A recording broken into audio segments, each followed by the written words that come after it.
What can Kirby Smart and the Georgia Bulldogs learn from last night's Super Bowl win where the Philadelphia Eagles absolutely embarrassed the Kansas City Chiefs? That's what we're going to talk about in today's video, because I know while Kirby Smart was watching those Philly Dogs absolutely manhandle the Chiefs offensive line, he was taking notes, right? He's thinking to himself, my program took a step back last year. We've got to find a way to get to the top. And he's watching the Philadelphia Eagles, and he's taking notes on what they're doing well, better than anyone in the NFL, really, and how he can use that to improve his programs. That's what we're going to talk about in today's video. But quickly, I think anyone who watched that game last night came to the conclusion that the game of football is still, it's a physical game. It's won in the trenches. It's great to have skill players, right? It's great to have an incredibly talented roster from top to bottom. But if you're pushing guys backwards and you're owning the line of scrimmage like the Eagles did last night, thanks to a few of those former Bulldogs, you're going to win a lot of games. And more often than not, a team that wins a championship, whether it's high school, college, or the NFL, the more physical team and the team that wins the line of scrimmage, the most has a really good chance to win it all, especially on the defensive line. Now, the Eagles' offensive line was outstanding, right? Probably the best offensive line in the NFL, but their defensive line, again, helped, by Jordan Davis, Nolan Smith, Jalen Carter, they won that game. They absolutely took it over. And if you're a Georgia fan, you're thinking, I've seen that before.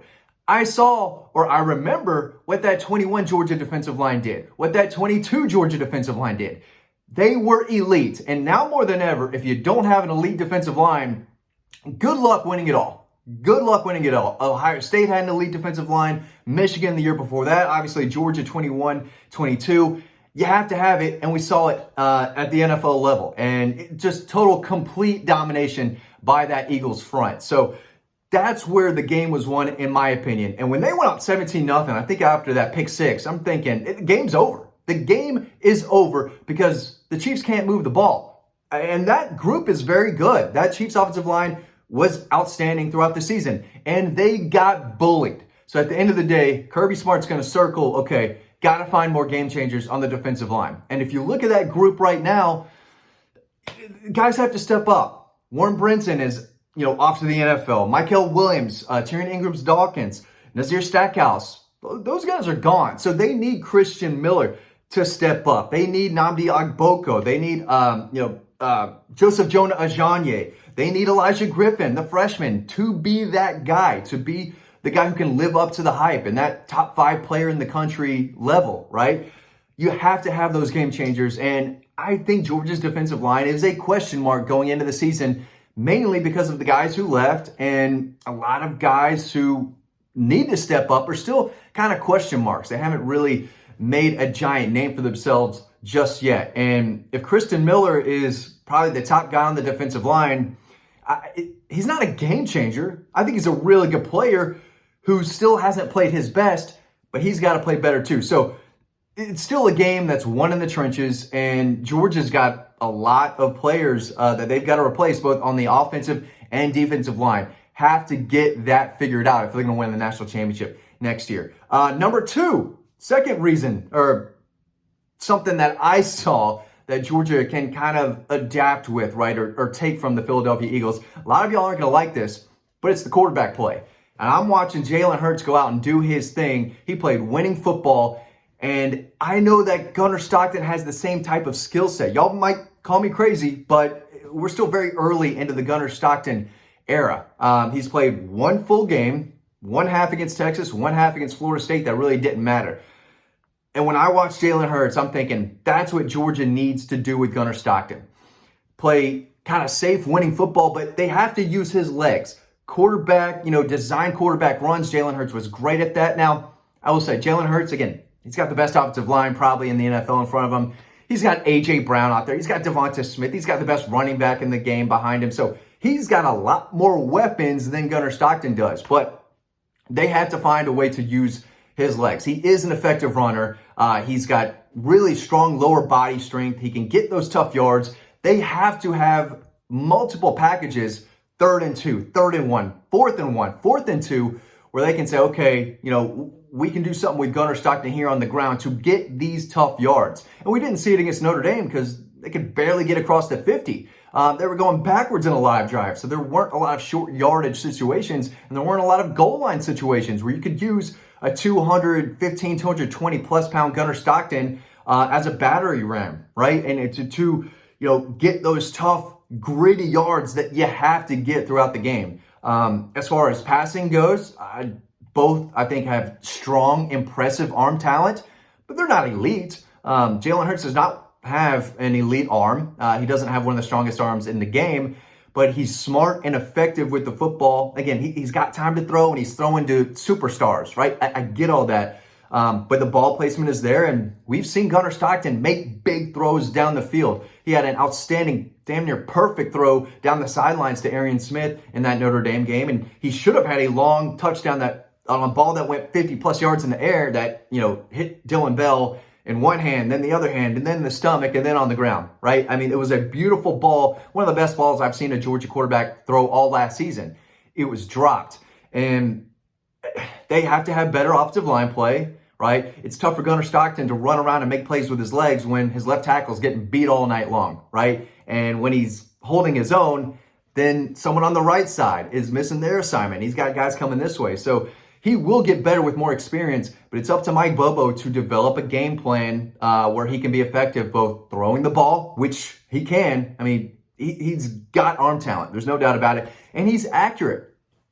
They have to put him in good situations, and they've got to find ways where he can be effective as a runner. I'm not saying he's fast. I'm not saying he's faster than Stetson Bennett, right, or anything like that, but he's a different type of runner, and he's a tough runner who can get yards after contact.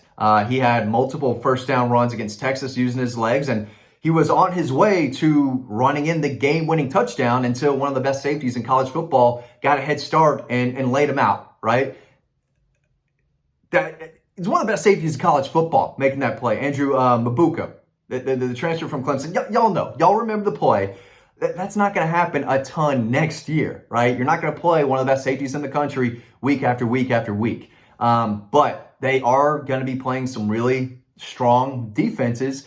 They got Texas, got Alabama. Ole Miss is adding more guys. So they have to be ready. They have to be prepared. And if Gunner's the guy, it started last month, preparing for the 2025 Georgia offense, which is going to be different than the one we saw last year. So play in the trenches, a big reason why the Eagles won. Outstanding, winning play by the quarterback, which, Georgia has a guy who can do that. We haven't seen it yet, but we've barely seen him, right? He does have that potential. And then lastly, the Eagles, did a great job of accumulating talent and acquiring more talent.